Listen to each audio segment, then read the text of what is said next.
And as we just heard, it sounds like Hamas's followers have gone up since this attack happened on October 7. And you make a good point there, Daniel, talking about sometimes emotions getting in the way and perhaps the lack of knowledge for some people. But we've got to separate ourselves, perhaps, would you say, between that initial emotion and critical thinking?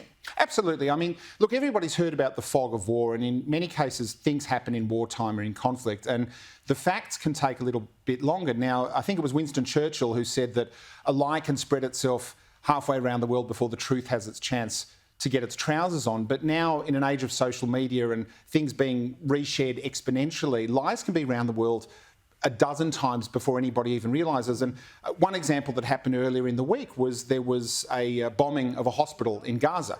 Now, it subsequently turned out that that was an own goal by Palestinian terrorists. A rocket fell short. But as soon as this happened, there was immediately propaganda pushed out, first of all saying that hundreds of innocent Palestinians had died, and secondly that it was Israel. And so not only did people reshare that message that was subsequently shown to be false, people who you would think have a bit more sense and possibly have a bit more credibility shared it. So, for example, Greens Senator Jordan Steele-John flat out condemned Israel for it. He's yet to even recant it. And it was idiotic to spread a message like that before any of the facts had been cleared, because one thing that the Jewish people have learned is that great lies actually, when they're spread, turn into violence toward Jewish people. So I think people have not only a practical obligation but a moral obligation to stop and think before they spread something that they're perhaps inadvertently becoming what the communists used to call the useful idiots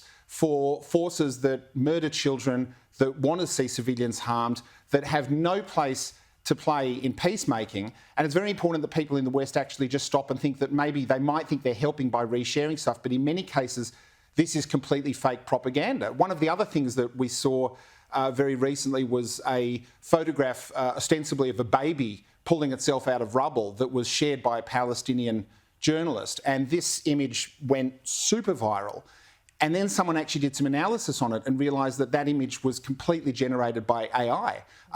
There was no such child, there was no such image, but that didn't stop it sort of going around the world. And as that package showed, the technology and the production value that's being used by these groups, this is not the sort of Pallywood of 2008 that was faking casualties getting in and out of ambulances. These are high production values and psychological manipulation of a level that we've never seen before. And social media allows this disinformation to spread like wildfire, and it can actually turn into genuine acts of radicalism and extremism that can hurt innocent people. So I think a lot of people, if you don't know enough about the conflict, you need to be very careful to be looking at sources, and in many cases, trustworthy sources. The media and politicians have an even greater responsibility to just take pause and check their facts very carefully before spreading things. Yeah, absolutely. And getting back to children, a lot of children, of course, on so many different platforms and social media, and seeing some really confronting vision, regardless of if it is real or propaganda, and they've been flooded with that.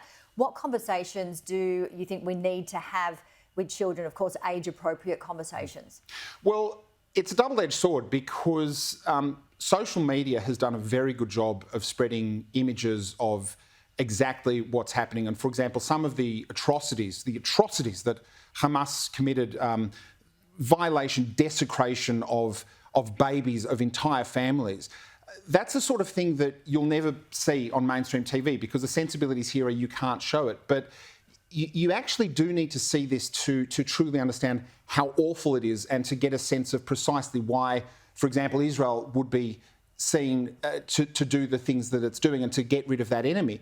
So social media has an advantage there. And also, you know, coming out of the Arab world and various dictatorships, social media and the internet provides an opportunity for free messaging to get in and out. So we can perhaps see things that we once upon a time couldn't see. But at the same time, it also creates that misinformation cycle. And I don't think it's unique to any particular app. For example, the package earlier was talking about Telegram. Now, Telegram is a social media application. It's got lots of good information being spread. But when you think about it, for example, the massacre that happened at the mosque in Christchurch, that was live streamed on Facebook. So I don't think it's appropriate to say that some media is better than others or some apps are better than others, but I think it's very important that people understand that they're not being used as pawns in a disinformation war and spreading things, particularly over such a sensitive issue where video like that can actually be used to take a person who's perfectly calm and radicalise them to the point where they could actually essentially be the outpost of what the terror groups are doing. And then this becomes a global problem. It's no longer an Arab-Israeli conflict. It's no longer an Israeli problem. It's a problem right here on the streets of Australia. Well, we're certainly hearing and reading a lot of hate speech, and really quite disturbing as well. A lot of it has been reported to the police. We've seen increased police presence here. The UK just looking at their increased presence, and also with, in terms of language with rallies and so forth, and perhaps people not understanding what some of these terms are. And again, getting back to your last comment about, learning and educating ourselves to really understand what somebody might actually be saying and how it's going to affect the people. Well, it's amazing that, in the palm of someone's hand, people actually have the entire body of human knowledge right there. And yet people seem reluctant to actually look things up and check things for themselves. They just blindly reshare it. So, for example, a claim I've been hearing all week on, for example, ABC radio is that Gaza is one of the most densely populated areas on Earth. Well, you can actually look that up. That's not a matter of opinion. It's something that you can, in fact, verify. And Gaza's only about the 63rd or the 64th most, behind cities like Manhattan. It does say it on the Lancet, though, and other reputable Google online, platforms. But the point is, you can look this up. And yet when someone sort of says that at a rally and everyone goes, oh my gosh, this is terrible, it's the same as these disgusting lies where people say that there is a genocide taking place, and yet simultaneously the Palestinian population grows year on year, which just, the maths just simply doesn't work. And these are not subjective opinions, but unless you look it up, you don't realise that you're spreading lies. And one of the other things that I think people need to be very careful of is that social media, TikTok is a good example, are very good at pushing a particular narrative and driving people down a particular rabbit hole. And I think one of the things that people need to understand is that when social media wants you looking at something over here,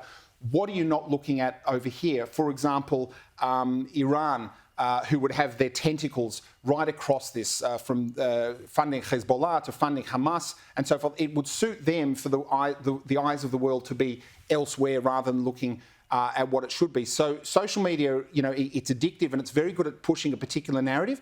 I think people need to zoom out. They need to look at a bigger picture. They need to check their own facts from a variety of sources, not just from a single source, and either gain a really solid understanding of the history, of the facts, of the demographics, of the activities, or alternatively, just kind of stay right out of it the way they might a conflict in another country about which they have no particular involvement, because otherwise all you're really doing is you're contributing to division.